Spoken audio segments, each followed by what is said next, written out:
Hello everyone, welcome again on your YouTube channel taming physics. Students, आज हम लोग 3 topic discuss करेंगे। पहला टॉपिक है जियो स्टेशनरी सैटेलाइट, ये होता क्या है और इनके यूजेस क्या है इसको डिस्कस करेंगे। दूसरा टॉपिक पोलर सैटेलाइट, क्या होता है पोलर सैटेलाइट और इसके एप्लीकेशंस क्या क्या है इसको डिस्कस करेंगे। और थर्ड टॉपिक है वेटलेसनेस। बेसिकली ये तीनों टॉपिक 11th से रिलेटेड है, लेकिन कॉम्पिटिटिव एग्जाम के किसी प्रॉब्लम में ये टर्म्स यूज हो सकते हैं, इसलिए इनको समझना जरूरी है। आप जियो स्टेशनरी सैटेलाइट का नोट्स यहां तक बनाएंगे, उसके बाद इसका एक डेरिवेशन हम करेंगे, उसको लिखेंगे, उसके बाद पोलर सैटेलाइट से कंटिन्यू करेंगे। तो जियो स्टेशनरी सैटेलाइट होता क्या है? Geo means earth, stationary means at rest and satellite upagrah, आप समझते हैं। यानी एक ऐसा सैटेलाइट, एक ऐसा उपग्रह जो अर्थ से देखने पर रेस्ट में दिखे, ऐसे सैटेलाइट को हम जियो स्टेशनरी सैटेलाइट कहते हैं। जियो स्टेशनरी सैटेलाइट अपने ऑर्बिट में कैसे रोटेट करता है और वो रेस्ट में क्यों दिखता है, इसको हम डिस्कस कर रहे हैं। यह हमारा अर्थ है, अपने एक्सिस के अबाउट रोटेट कर रहा है। अब अगर एक सैटेलाइट लें जिसका टाइम पीरियड वही हो जो अर्थ का है, यानी अर्थ का टाइम पीरियड क्या, अपने एक्सिस पे 24 आवर्स में एक रिवोल्यूशन करता है, तो एक सैटेलाइट हम लें, एक ऐसे हाइट पे रखें कि उसका टाइम पीरियड भी 24 आवर्स हो, तो ऐसे सैटेलाइट को हम क्या कहेंगे? जियो स्टेशनरी सैटेलाइट, क्योंकि वो अर्थ के किसी भी पॉइंट से, किसी भी प्लेस से रेस्ट में दिखेगा, क्योंकि उसका भी टाइम पीरियड 24 आवर्स है। तो अर्थ का जो ये इक्वेटोरियल प्लेन है, ये इक्वेटोरियल लाइन है, और इसी प्लेन में एक सैटेलाइट रिवॉल्व कर रहा है एक सर्टेन हाइट पे, जिसका टाइम पीरियड क्या है? 24 आवर्स। तो इस सैटेलाइट को, ये जो सैटेलाइट है, इसी को हम क्या कहेंगे? जियो स्टेशनरी सैटेलाइट। ये हो गया जियो स्टेशनरी सैटेलाइट। इसका ग्राउंड से हाइट h हम ले लें, ग्राउंड से हाइट क्या? h, और रेडियस इसके ऑर्बिट का r। अब हमको फाइंड आउट करना है इसका हाइट क्या है या रेडियस क्या है। टाइम पीरियड हमको पता है 24 आवर्स, तभी ये स्टेशनरी दिखेगा। कहीं से भी अब अर्थ से देखेंगे तो ये रेस्ट में दिखेगा। इक्वेटोरियल प्लेन में ये एक सर्कुलर ऑर्बिट पे रिवॉल्व कर रहा है, और इस सर्कल का सेंटर अर्थ का सेंटर है। तो एक बार डिफिनीशन समझ लेते हैं और इसके यूजेस को समझ लेते हैं, फिर हम हाइट और रेडियस फाइंड आउट करेंगे। यहां पे लिखा हुआ, geostationary satellite is defined as the satellite which appears to be rest from a point on earth. जैसा हम पहले ही डिस्कस कर चुके हैं, अर्थ के किसी भी पॉइंट से अगर एक सैटेलाइट को हम देखें और वो हमेशा रेस्ट में दिखे, तो ऐसे सैटेलाइट को जियो स्टेशनरी सैटेलाइट कहते हैं। It's time period is equal to 24 hours. इसका जो टाइम पीरियड है वो वही होगा जो अर्थ का टाइम पीरियड होगा, यानी जियो स्टेशनरी सैटेलाइट का एंगुलर वेलोसिटी वही होगा जो अर्थ का एंगुलर वेलोसिटी होगा। It revolves around earth in a circular orbit in equatorial plane. जो ये जियो स्टेशनरी सैटेलाइट है, ये एक सर्कुलर ऑर्बिट में अर्थ के चारों तरफ रिवॉल्व करता है, और ये सर्कुलर ऑर्बिट किस में लाई करता है भाई? इक्वेटोरियल प्लेन में। इट्स हाइट इज 35,800 किलोमीटर, यही हमने कहा था। ये एच हमको निकालना है, इसका एक डेरिवेशन है जो 11th में पूछा जाता है। ये डेटा आपको याद है तो अच्छा है भाई, जिनका फिजिक्स में इंटरेस्ट होता है तो वो इन चीजों को याद रखते हैं। वैसे ये कहीं भी किसी कॉम्पिटिटिव एग्जाम में नहीं पूछा जाएगा, हाँ मेडिकल में जरूर पूछा जा सकता है, नीट के एग्जाम में। It is used for telecommunications and TV broadcast. इसका यूज क्या है?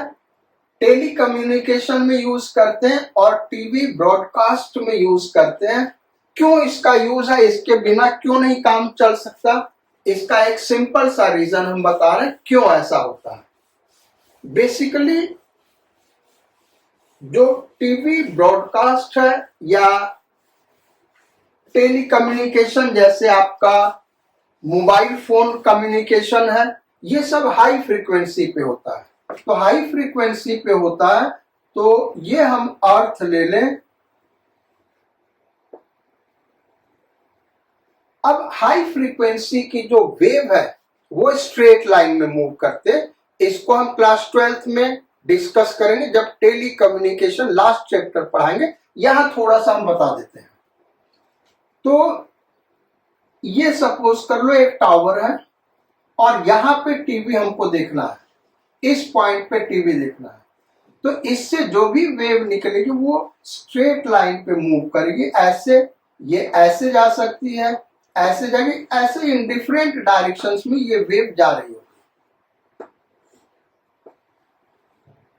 इसका मतलब ये वाला जो रीजन हमने बनाया, इस रीजन में तो हम टीवी को देख सकते हैं या मोबाइल का एंटीना काम करेगा।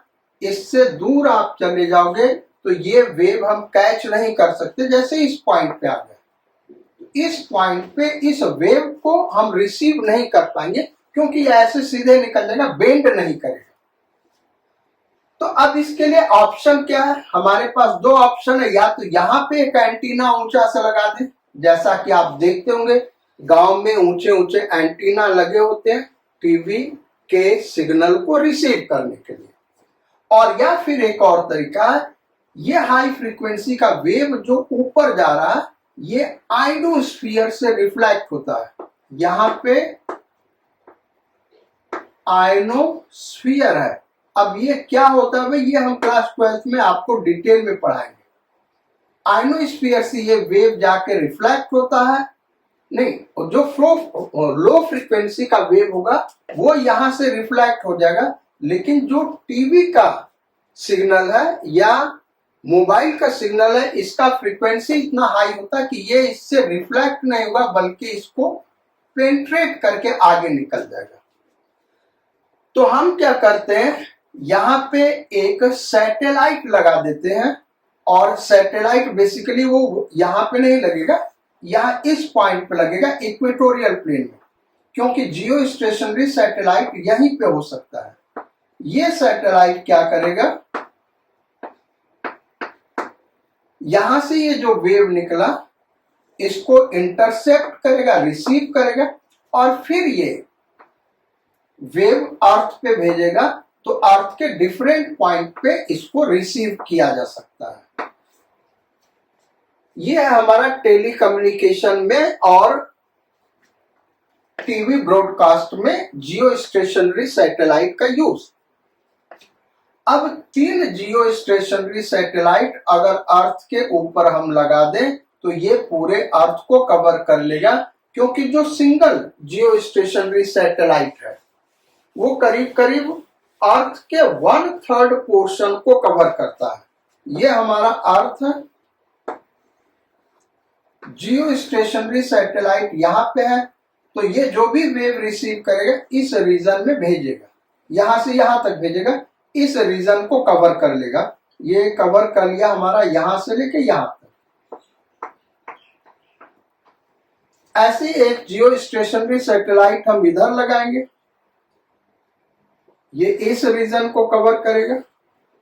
अब जो 3rd जियो स्टेशनरी सैटेलाइट है ये लगना इसी में, इक्वेटोरियल प्लेन में, तो ये यहां पे हम हवा में दिखा सकते हैं, क्योंकि इधर नहीं लगाएंगे, इधर नहीं लगाएंगे, हमको लगाना इसी में है। किसमें? इक्वेटोरियल प्लेन में ही लगाना, तो ये यहाँ पे इधर लगेगा। बेसिकली अगर देखें तो जो जियो स्टेशनरी सैटेलाइट है, अगर हम टॉप व्यू देखें, यहां से देखें और ये इक्वेटोरियल प्लेन दिख रहा और ये जो अर्थ ऐसे दिख रहा, तो इससे 120 डिग्री पे 3 जियो स्टेशनरी सैटेलाइट लगा जाते हैं। ये इक्वेटोरियल प्लेन हमने बनाया हुआ है। ये क्या? इक्वेटोरियल प्लेन है, यानी हम टॉप से देख रहे हैं तो ये वाला इक्वेटोरियल प्लेन हमको ऐसे दिखेगा। ये हमारा अर्थ है। Geo satellite, geostationary satellite number 1, number 2, number 3, ये 3 जियो स्टेशनरी सैटेलाइट होते हैं पूरे अर्थ को कवर करने के लिए, यानी पूरे अर्थ पे कम्युनिकेशन किया जा सकता है। तो ये तो हो गया एप्लीकेशन। अब हाइट क्या होगा जियो स्टेशनरी सैटेलाइट का, तो इसको हम लोग फाइंड आउट करते हैं। और इसको फाइंड आउट करने के लिए कैसे करेंगे? ये है भाई earth, mass capital M, radius capital R, और H हाइट पे एक जियो स्टेशनरी सैटेलाइट है, ये रहा। इसका मास स्मॉल m ले लो, तो ये इस तरीके से सर्कुलर ऑर्बिट में रिवॉल्व कर रहा होगा, जिसका रेडियस हो जाएगा capital R plus small h। Newton second law लगा के हम पूरा डेरिवेशन करेंगे, वो नहीं करना है। हमको डायरेक्ट टाइम पीरियड का फॉर्मूला लगाना है, क्योंकि टाइम पीरियड हमको पता है जियो स्टेशनरी सैटेलाइट का क्या होता है, 24 hours. So time period capital T is equal to 2 pi under root R cube upon capital G capital M। इसका होल स्क्वायर कर ले तो T square upon 4 pi square into capital G capital M to the power 1/3 is equal to small r। अब small r क्या भाई? Capital R plus h। Small r radius of orbit, ये क्या? Capital R plus h। तो capital R plus h is equal to T square capital G capital M upon 4 pi square to the power 1/3। यहां पे capital T 24 hours है, इसको second में convert करेंगे। Capital G का वैल्यू पुट करेंगे, mass of earth put करेंगे, radius of earth put करेंगे, तो height of Jio stationery satellite हमको मिल जाएगा, जो कि यहां पे लिखा हुआ है 35,800 इंटू 10⁻³ मीटर। इन वैल्यूज को MKS सिस्टम में पुट करेंगे तो H का वैल्यू यह आएगा। So H equal to 35,800 kilometre, या अप्रोक्सीमेटली हम कह सकते H is equal to, approximate value बता रहे भाई 36,000 किलोमीटर, क्योंकि जनरली टीचर यही वैल्यू पढ़ाते हैं। सो जो रेडियस होगा जियो स्टेशनरी सैटेलाइट का, इसमें capital R plus H, capital R क्या होता है भाई? 6400 किलोमीटर। सो ये हो जाएगा 3 लाख, यहां पे 36,000 यहां बता देते हैं, 36,000 किलोमीटर and 6,400 किलोमीटर। तो ये 400 यहां आ गया और ये 42। So radius is approximately 42,400 kilometre. ये हो गया हमारा जियो स्टेशनरी सैटेलाइट। अब आते हैं नेक्स्ट टॉपिक पे, और नेक्स्ट टॉपिक है हमारा पोलर सैटेलाइट। जैसा कि इसके भी नाम से क्लियर है, पोलर सैटेलाइट क्या होगा? जो पोल्स के अराउंड रिवॉल्व करते हैं। यानी ये एक ऐसा सैटेलाइट है जो अर्थ के अराउंड सर्कुलर ऑर्बिट में रिवॉल्व करता है, लेकिन कहां से पास करता है भाई? पोल्स से पास करता है। ये हो गया हमारा अर्थ।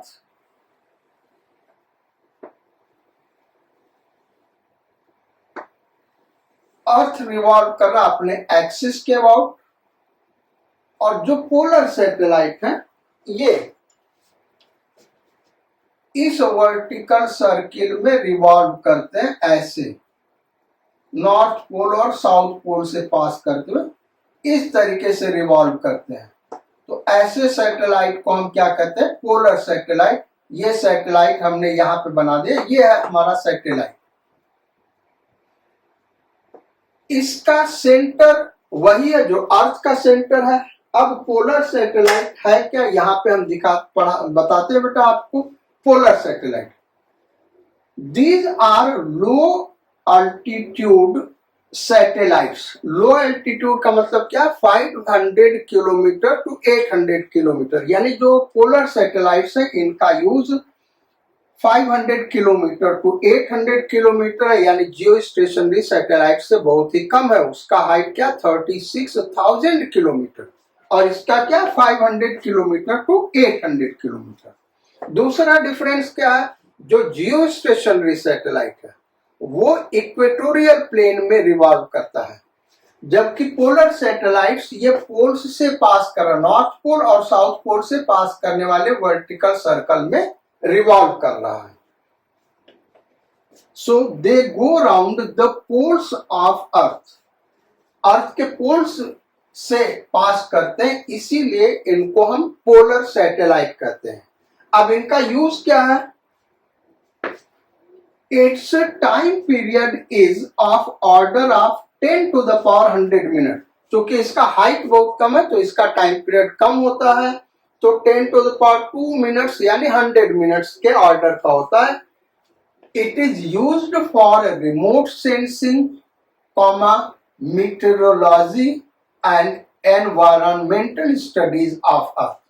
यानी इसको रिमोट सेंसिंग के लिए यूज करते हैं, मीटरोलॉजी के लिए यूज करते हैं यानी वेदर फोरकास्ट के लिए यूज करते हैं, एंड एनवायरमेंटल स्टडीज ऑफ अर्थ, और अर्थ के एनवायरमेंटल स्टडीज के लिए यानी जियोग्राफिकल स्टडीज के लिए, कहाँ पे फॉरेस्ट है, कहाँ पे डिफॉरेस्टेशन हो रहा है, किसी रिवर को देखना है या किसी माउंटेन का मैपिंग करना, तो ये सारा चीज हम इससे कर सकते हैं। अब करते कैसे उसको हम बता रहे हैं। अर्थ अपने एक्सिस के चारों तरफ 24 आवर्स में रिवॉल्व कर रहा है। सो 24 आवर्स में अर्थ रिवॉल्व कर रहा है, और जबकि ये रिवॉल्व कर रहा अप्रोक्सीमेटली 100 मिनट, उससे कम भी 84 मिनट्स भी हो सकता है, उससे कम भी हो सकता है। तो बेसिकली इसको हम करीब सपोज कर लेते कि ये 1 आवर के ऑर्डर का है इसका रिवोल्यूशन, और इसका रिवोल्यूशन क्या है? 24 आवर। तो हम ऐसा कह सकते हैं कि ये जब अर्थ एक रिवोल्यूशन करेगा तो ये 24 रिवोल्यूशन करेगा। अब 24 रिवोल्यूशन करेगा तो होगा क्या कि सपोज कर लो फर्स्ट रिवोल्यूशन में ये इस पॉइंट पे है, सेकेंड रिवोल्यूशन में जब आएगा तो अर्थ रोटेट कर चुका होगा कुछ, और रोटेट कर चुका होगा तो यहाँ पे कैमरा लगा होता है। वो कैमरा क्या करता है? फिर नए लैंडस्केप का फिगर खींचता है। भाई ये यहाँ पे है, रोटेट कर तो यहाँ पे आया, दूसरे पर जब ये आएगा तो अर्थ रोटेट कर गया होगा तो वहां पे अर्थ का दूसरा प्लेस दिखेगा, उसका फोटो खींचेगा, और इस तरीके से पूरे एक 24 आवर्स में करीब करीब 20 और से 18 to 20 पिक्चर्स ये ले सकता है। इन पिक्चर्स को साइड बाय साइड हम रख के उस पूरे लैंडस्केप का स्टडी कर सकते हैं। तो ये इसका एप्लीकेशन है। अब हम आते हैं वेटलेसनेस पे। वेटलेसनेस होता क्या, तो पहले हमको वेट समझना है। वेट या ट्रू वेट क्या होता है? अर्थ जिस वेट से हमको अट्रैक्ट करता है उसी को हम वेट और ट्रू वेट कहते हैं। यानी किसी भी बॉडी का वेट या ट्रू वेट क्या होता है? जितना फोर्स अर्थ उसके ऊपर अप्लाई करता है। इसके अलावा एक होता है एपरेंट वेट। एपरेंट वेट का मतलब weight experienced by a body और अ पर्सन। कोई बॉडी या पर्सन जितना वेट फील करता है, एक्सपीरियंस करता है, उसी को हम एपरेंट वेट कहते हैं। और ये निकालते कैसे हैं? निकालने का इसका दो तरीका है। जैसे ये यहाँ पे कोई बॉडी है, ग्राउंड पे रखा हुआ है, तो इसके ऊपर जो नॉर्मल रिएक्शन लग रहा होगा, जो नॉर्मल रिएक्शन लग रहा होगा वही इसका एपरेंट वेट होगा।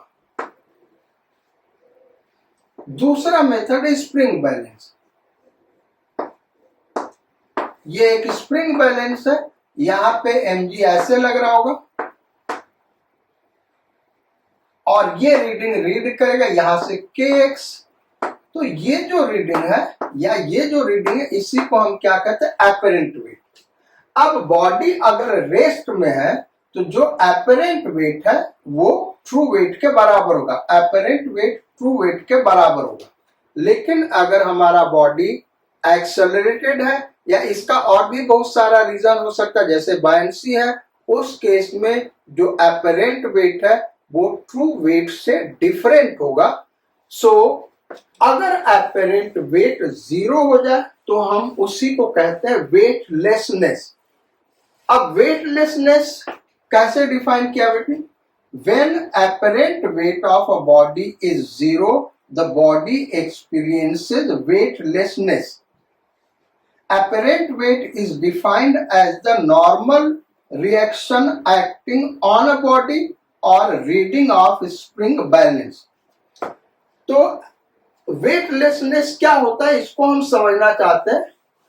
इसके लिए हम एपरेंट वेट से ही हम समझाएंगे आपको।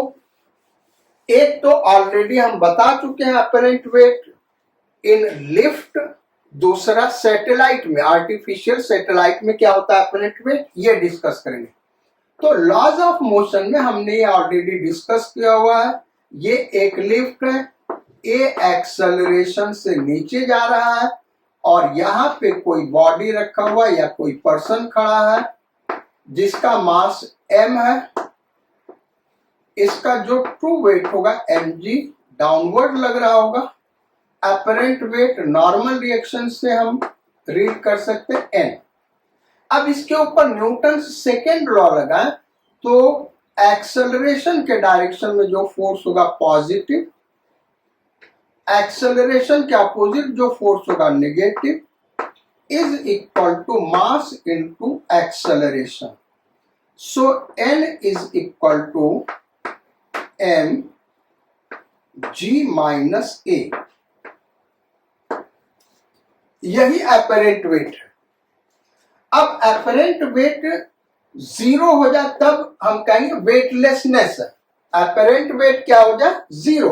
तो एपरेंट वेट 0 हो जाए उस केस में ये हो गया g माइनस a, यानी a is equal to g।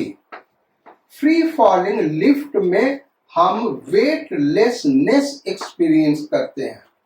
Free falling lift में वेटलेसनेस एक्सपीरियंस करते हैं। इसी को हम दूसरे तरीके से एक्सप्लेन कर सकते थे। एक स्प्रिंग बैलेंस ले लें, यहां सीलिंग से हैंग कर रहा है और यहां पे कोई ब्लॉक हैंग कर दिया मास m का। ट्रू वेट mg नीचे लगेगा और ये स्प्रिंग इसके ऊपर फोर्स ऊपर लगाएगा F। मान लो a एक्सेलरेशन डाउनवर्ड्स। हम अपवर्ड्स एक्सेलरेशन नहीं ले रहे हैं, वहां पे भी अपरेंट वेट आएगा, लेकिन हमको वेटलेसनेस डिस्कस करना। वेटलेसनेस क्या है? जब अपरेंट वेट जीरो हो जाए। अपरेंट वेट जीरो इसी केस में हो सकता है, इसलिए हम डिस्कस कर रहे हैं। तो इस केस में देखो यही फॉर्मूला लगेगा। एक्सेलरेशन के डायरेक्शन में जो फोर्स है पॉजिटिव, एक्सेलरेशन के अपोजिट निगेटिव। यहाँ F is equal to mass into acceleration. F again देख ले क्या हो गया, m g माइनस ए। अब वेटलेसनेस एक्सपीरियंस कब होगा? जब F zero is equal to m g minus a, यानी A is equal to G। अगर कोई लिफ्ट फ्री फॉल कर रहा है तो उसमें हम फ्री फॉल कर रहा है, इसका मतलब उसका एक्सेलरेशन क्या G है, उसमें हम क्या फील करेंगे? वेटलेसनेस एक्सपीरियंस करेंगे। आर्टिफिशियल सैटेलाइट में भी यही एक्सपीरियंस होता है, उसको अब हम डिस्कस करेंगे। Artificial satellite means man made satellite, यानी उस सैटेलाइट का मास बहुत कम होगा तो वो खुद का कोई फोर्स नहीं लगाएगा। भाई जैसे नेचुरल सैटेलाइट ले ले, मून ले ले, तो मून पे वेटलेसनेस नहीं एक्सपीरियंस आप करेंगे, क्योंकि वो खुद का अपना ग्रेविटेशनल फोर्स अप्लाई करता है, इसके वजह से हम वेट फील करते हैं। लेकिन जो आर्टिफिशियल सैटेलाइट है, ये हमारा अर्थ है और इसके चारों तरफ एक सैटेलाइट है जो रिवॉल्व कर रहा है। इस तरीके से ये हमारा सैटेलाइट है। अब इसके अंदर कोई ऑब्जेक्ट रखा है, वो वेटलेसनेस एक्सपीरियंस करता है। क्यों एक्सपीरियंस करता है, इसका डिटेल हम यहां पे दिखा रहे हैं। इस सैटेलाइट को हम बड़ा बना दे, ऐसे ये सैटेलाइट हमारा। अब इस सैटेलाइट के अंदर कोई ऑब्जेक्ट रखा है, जैसे कोई आदमी है या कोई भी ऑब्जेक्ट यहां पे रखा हुआ, ये ऐसे ऑब्जेक्ट है, मास m। तो जब सैटेलाइट अर्थ के चारों तरफ रिवॉल्व कर रहा है तो ये ऑब्जेक्ट भी अर्थ के चारों तरफ रिवॉल्व कर रहा होगा। ये सेंटर हो गया, इसी के अबाउट रिवॉल्व करेगा, यानी इसके ऊपर एक सेंट्रीपिटल एक्सेलरेशन लग रहा होगा। अच्छा, अब इसके अंदर अगर हम बैठ के देखें तो एक तो अर्थ अपना फोर्स लगा रहा होगा, ग्रेविटेशनल फोर्स F, और इसके अंदर हम बैठ के देख रहे हैं तो इसके ऊपर एक सेंट्रीफ्यूगल फोर्स लग रहा होगा, जो कि बाहर की तरफ लग रहा होगा। क्या लग रहा होगा भाई? बाहर की तरफ लग रहा होगा, F सेंट्रीफ्यूगल। सो इसको F सेंट्रीफ्यूगल कर दें। और ये ऑब्जेक्ट इसके अंदर हम बैठ के ऑब्जर्व कर रहे हैं, तो ये ऑब्जेक्ट हमको क्या दिखेगा? रेस्ट में दिखेगा। यानी इसको अगर हम देखें तो इस पे नेट फोर्स क्या लग रहा है? F minus F centrifugal is equal to mass into acceleration. Acceleration इसका क्या होगा? जीरो होगा। भाई इसके अंदर हम बैठ के देखेंगे नॉन इनर्शियल फ्रेम में, तो ये क्या होगा? जीरो होगा। और जीरो होगा तो F इक्वल टू क्या हो गया? F centrifugal. ये होगा capital G capital M small m upon R square, और ये होगा M ओमेगा स्क्वायर R। ये क्या होगा? Capital G capital M small m upon R square, और क्या होगा? ये M ओमेगा स्क्वायर R। ये दोनों बराबर होंगे, और ये दोनों बराबर होंगे तो इस पे नेट फोर्स जीरो लग रहा होगा। और यहां पे ये वेटलेसनेस कैसे एक्सपीरियंस करेगा उसको अब हम डिस्कस करते हैं। तो इसको हम सपोज कर ले कि इसके वॉल से कांटेक्ट में लेते आते हैं और वहीं पे नॉर्मल रिएक्शन निकालें। ये हमारा सैटेलाइट है, ये हमारा सैटेलाइट है, इसी को मैग्नीफाई करके दिखाना, और यहाँ पे ये ऑब्जेक्ट रखा है। ये ऑब्जेक्ट है, इसका मास हम ले लें स्मॉल m, तो अर्थ अपना फोर्स इधर लगा होगा F, और नॉर्मल रिएक्शन इधर लग रहा होगा N। यही नॉर्मल रिएक्शन इसका अपरेंट वेट होगा। एक्सेलरेशन किधर होगा भाई? चूंकि ये सर्कुलर पाथ पे चल रहा है इसलिए एक्सेलरेशन टुवर्ड्स सेंटर होगा, ए सेंट्रीपिटल। तो न्यूटन सेकेंड लॉ लगा, जो फोर्स एक्सेलरेशन के डायरेक्शन में लग रहा पॉजिटिव, जो अपोजिट डायरेक्शन में लग रहा negative, is equal to mass into acceleration a centripetal. अब n इक्वल टू क्या हो गया, F minus m a centripetal, और F क्या हो गया, capital G capital M small m upon R square, ये हो गया। और ये क्या हुआ, माइनस स्मॉल m, ये हो गया ओमेगा स्क्वायर आर। अब इसको फर्दर सॉल्व करेंगे तो जीरो आएगा, इसलिए अपरेंट वेट जीरो हो जाएगा। जीरो कैसे आएगा, यहां पे हम ये कैलकुलेशन दिखा रहे हैं। L is equal to capital G capital M small m upon R square minus m, omega क्या होगा भाई, v by R, orbital speed v by R, so v square by R square into R. जहां पे v क्या है, orbital speed, एक r cancel out हो गया, तो ये आ गया capital G capital M small m upon R square minus m by are.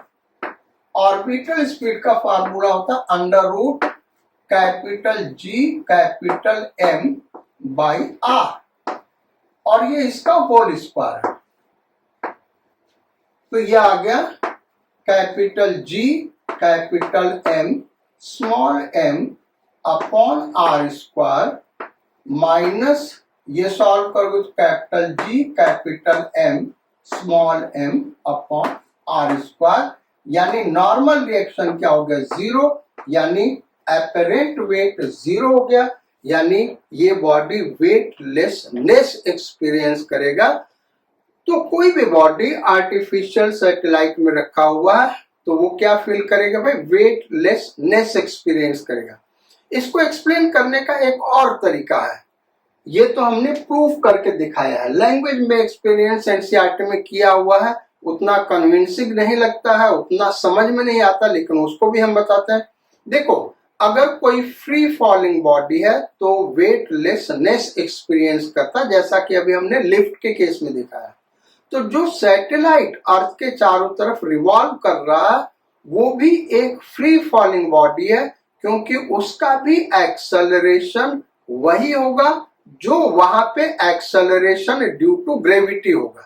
इसलिए सैटेलाइट को हम एक फ्री फॉलिंग बॉडी कंसीडर कर सकते हैं, भले ही वो सर्कुलर पाथ में मूव कर रहा है, इसलिए वो खुद और उसके अंदर कोई भी रखा हुआ ऑब्जेक्ट वेटलेसनेस एक्सपीरियंस करेगा। आज यही हम क्लास खत्म करते हैं।